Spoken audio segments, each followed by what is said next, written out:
vamos tratar de um tema que eu diria diabólico no direito brasileiro, que é a fraude e execução na hipótese da existência de uma ação judicial que possa levar o devedor à insolvência. No nosso caso, interessa a aquisição de um imóvel por parte de um comprador, de um vendedor que está nessa situação. Ele, vendedor, devedor, tem contra si uma ação judicial, ou mais de uma ação judicial, que pode ou possa levá-lo à insolvência. Nesse caso, a aquisição do imóvel é em fraude à execução, sem discutir a boa-fé do comprador, porque a lei não trata de boa-fé do comprador, o Código de Processo Civil não trata dessa questão, se a boa-fé é relevante, se não é relevante. Existe uma súmula do STJ que protege o comprador, mas existe uma exceção à súmula do STJ feita pelo próprio STJ em um recurso repetido e há decisões discrepantes. Então, a questão da fraude de execução é muito séria, como eu disse, é uma questão controvertida, uma questão diabólica, que pode prejudicar o comprador, ainda que ele seja de boa fé. Mas antes de aprofundar esse tema, eu gostaria de contar uma história. Uma história que aconteceu comigo, em 1992. Eu era um estudante de Direito, estudava na Faculdade de Direito lá em São Francisco, tinha 22 anos de idade. Eu era um estudante ingênuo até, inexperiente, e eu fui assistir uma palestra de um desembargador, ou um juiz, não me lembro o nome dele, acho que nem isso é relevante. Eu me lembro que eu fiquei impressionado com a palestra.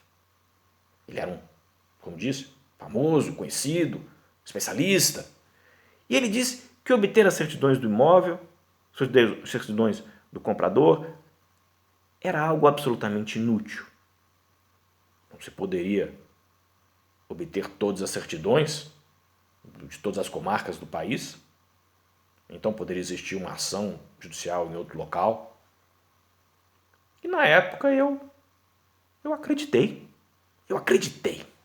Porque ele era um jurista famoso. E eu era um simples estudante de direito. Eu acreditei. Vamos conversar um pouco sobre essa questão de risco, do risco. Vamos falar de gerenciamento de risco. O que é gerenciamento de risco? Em primeiro lugar, é observar que o risco existe. Esse é o primeiro passo. Então, observamos e reconhecemos que existe um risco de aquisição de um imóvel em fraude de execução.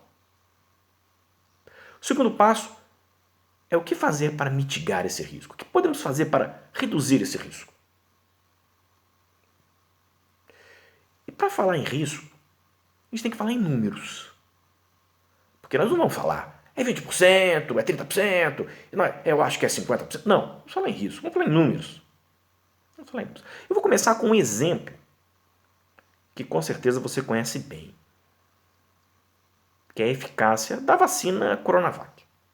Segundo o Instituto Butantan, a possibilidade de você contrair o coronavírus depois de tomar a vacina é reduzido para 50,38%. E para prevenir casos leves é de 78%. E para casos graves seria algo próximo de 100%, segundo o Instituto Butantan. Veja que tomar a vacina reduz o risco. É uma mitigação de um risco. Eu não sei se o juiz ou o desembargador tomou a vacina. Não sei disso, não conheço a vida dele.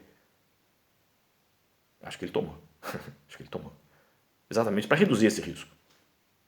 E quando nós obtemos as certidões pessoais do vendedor, nós estamos também reduzindo o risco. Eu não sei qual é o percentual, porque não existe estudo de jurimetria para me dizer se a redução de risco é 70%, se é 80%, se é 90%. Infelizmente não temos esses estudos. Sabemos que a obtenção das certidões pessoais, certidão de distribuidor civil, Justiça Federal, Justiça do Trabalho e várias outras que eu menciono no livro, Elas reduzem sim esse risco. Reduzem sim.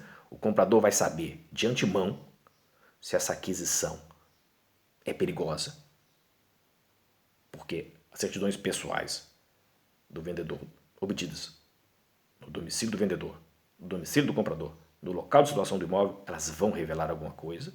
E se não revelarem nada, muito bom, muito bem, né? A nossa questão é reduzir risco e, se algo surgir nessas certidões, verificar quais são as providências que podemos tomar, porque muitas vezes é possível fazer uma aquisição de um devedor, de um vendedor com dívidas, com algum problema. É possível, há mecanismos para fazer essa aquisição arriscada ser bem menos arriscada, o que já é uma grande vantagem para o comprador. Ou seja, estamos falando de mitigação de riscos, né? Dei o exemplo da vacina, que é um exemplo que você conhece bem, falei de alguns números. Como é importante reduzir riscos. E mais, uma aquisição de um imóvel com risco deve ter preço mais baixo do que uma aquisição sem riscos, é óbvio. O risco tem que ser proporcional ao benefício. Isso é algo básico na economia. E aí eu devo dizer hoje, com toda franqueza, eu tenho hoje 51 anos de idade. Vi muita coisa na minha carreira profissional, coisas inacreditáveis. Coisas inacreditáveis e que muitas delas eu aponto no livro, eu menciono esses casos concretos, exatamente porque o livro é um livro prático, não é um livro de doutrina. Eu não vou tratar de filosofia do direito, com todo respeito, com todo respeito. Não vou tratar de filosofia do direito, de teorias, de defesa de teses. Não, eu vou dizer o que acontece na prática. Eu digo isso no livro, eu escrevo. Está lá, está escrito. A lei tal é aplicada do modo tal, existe a jurisprudência no seguinte sentido, existe jurisprudência controvertida, existe isso, existe aquilo. Porque é isso que interessa ao leitor, é isso que interessa ao comprador de imóveis. Saber como o direito é aplicado na prática. Eu dei só o exemplo da fraude de execução, porque é um exemplo perigoso, é uma questão controvertida, que a legislação nunca conseguiu resolver, e eu acho que nunca vai ser resolvida. Assim, eu devo dizer, de maneira enfática, as certidões pessoais do comprador, certidões pessoais do vendedor, devem sim ser obtidas. Imprescindível. É imprescindível conhecer os riscos de uma operação imobiliária, de qualquer operação econômica. É preciso conhecer os riscos. Certidões pessoais do vendedor devem sim ser obtidas. Sempre. No livro eu trato, no livro eu explico, o leitor vai conseguir entender não só os riscos no tocante à fraude de execução, mas com relação a outros riscos de situações específicas. E aí o leitor vai conseguir fazer uma aquisição imobiliária com um risco muito baixo, sabendo que providências ele deve tomar.